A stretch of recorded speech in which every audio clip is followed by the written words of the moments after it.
I want to tell you about our recent finding published in EMBO journal on causes and consequences of persistent double-strand break signaling in diabetes.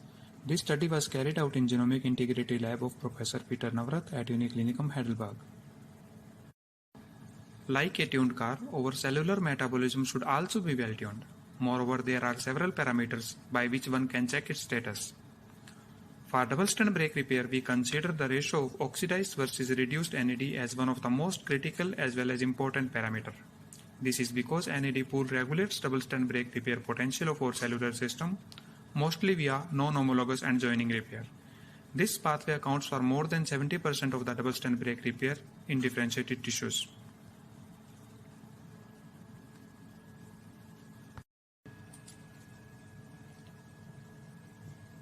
In a well-maintained cellular system, where cellular metabolism and mitochondrial respiration occurring at optimal efficiency, oxidized NAD level always supersedes the reduced form. This additional oxidized NAD therefore regulates the protein-protein interaction, particularly PARP-DBC1, making PARP available for double-strand break repair.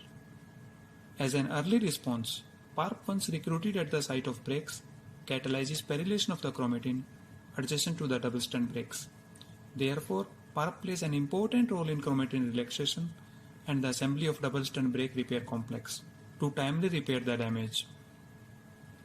In this way, PARP not only prevents the accumulation of double-strand breaks, but also the persistent double-strand break signaling, senescence, senescence-associated secretory phenotype, and fibrosis.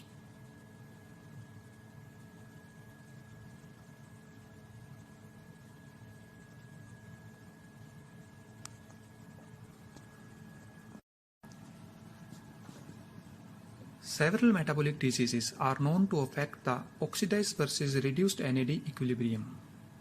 More importantly, diabetes or elevated sugar result in shifting the NAD equilibrium towards reduced NAD form. Under this situation, we not only have compromised DNA double-strand break repair system, but also increased endogenous DNA damage.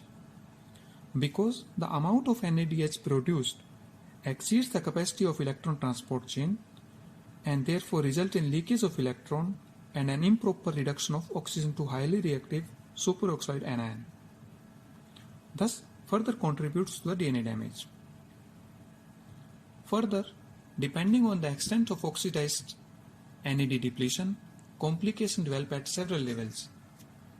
But most of these complications converge to defective DNA repair potential. As a consequence of inefficient DNA double-strand break repair system, persistent DNA damage signaling prevails, which is marked by inflammation, senescence, senescence-associated secretory phenotype, and fibrosis in the respective organ. Thus, affects the integrity of whole organ system. Therefore, a compromised DNA repair system predisposes the organ towards fibrosis.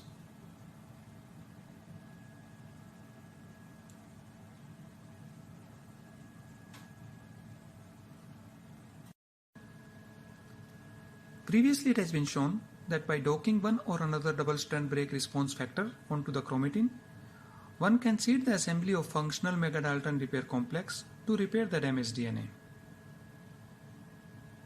In our current work, we use the same strategy by using a phosphomimetic mutant of RAGE to overcome these assembly defects. We tested this strategy on diabetic lung and kidney, commonly not only associated with diabetic complication but also with persistent DNA damage signaling.